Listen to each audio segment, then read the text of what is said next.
هنا بقى المطبخ بعد الفرش. بصوا بقى بسم الله ما شاء الله مساحته كبيرة جدا. المطبخ ده كان خشمونيوم، وهنا كان في ترابيزة كده في النص بالكراسي. يعني بصراحة الترابيزة دي احسن كمان من اللي هي التانية اللي بتكون عاملة زي الحديد دي، ما بتستحملش.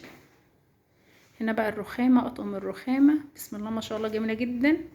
ومش تنسوا العروسة كده رب يسعدها، وادعوا لها كده بدعوة حلوة عقبال اولادكم جميعا. هنا كان البوتاجاز للعراس اللي بتبقى تسألني، كان اي كوك.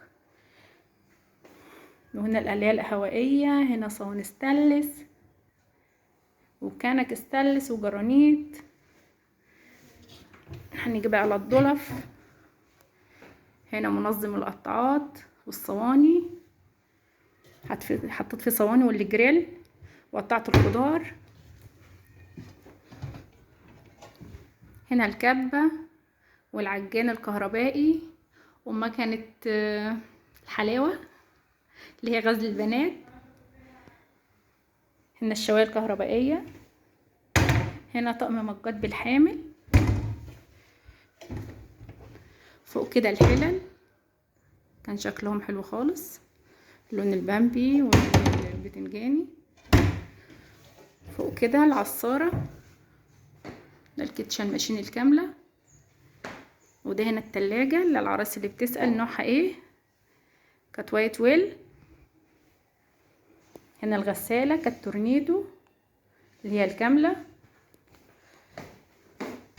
تحت كده كان طقم الستانلس وكمان مصاف ستانلس. الطقم ده كان بورنو، طبعا بورنو ماركة معروفة.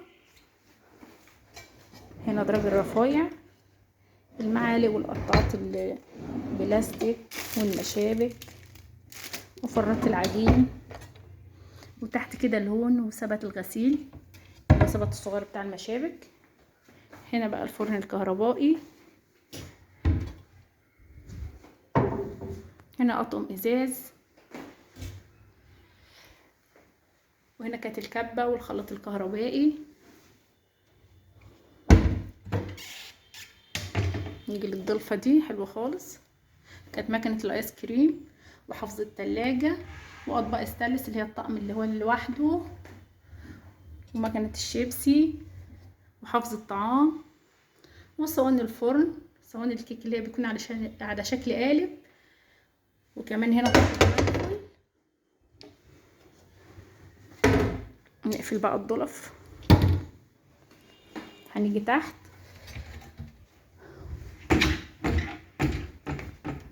هنا كده صواني فرن، البايركس والألمونيا والستانلس. وهنا الجرانيت. وتحت كده مكنة البيدوفور. بسم الله ما شاء الله العروسة حاجتها حلوة خالص. هنا طقم توزيع خشب. فوق كده ازاز اللي هو القهوة والمدهب اللي هو الشاي، ده بيكون اطقم كده بتيجي احجام مختلفة. العروسة هنا كانت جايبة طقمين، الطقم بيكون فيهم 42 قطعة. هنا بقى بقية الستانلس، الصواني والفوالة.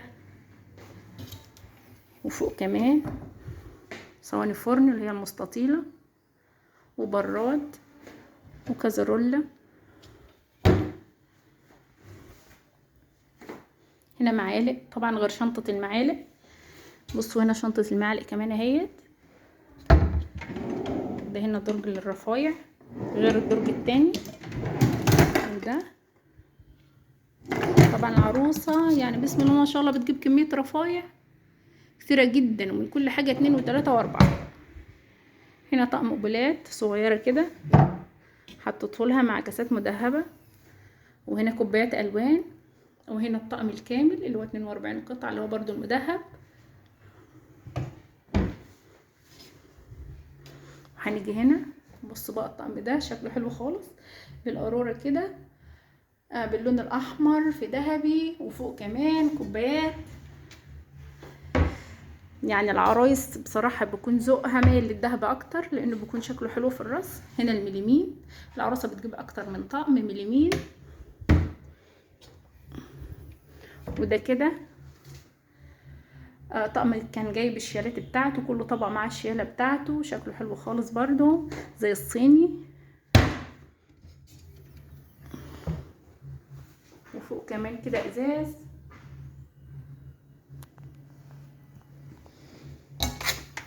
وهنا طقم توابل وصينيه تسالي وصلايه تقديم، كمان سكريه.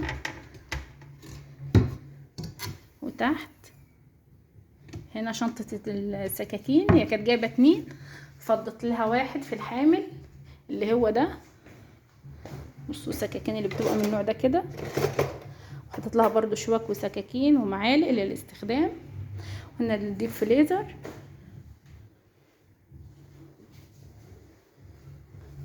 بسم الله ما شاء الله، كانت حاجة جميلة جدا. وقولوا لي رأيكم ايه، ويا رب كده الفيديو كان عجبكم. مش تنسوا اللايك والمتابعة، وقولوا لي كان لازم اعمل ايه وما اعملش ايه، وكلنا بنتعلم من بعض.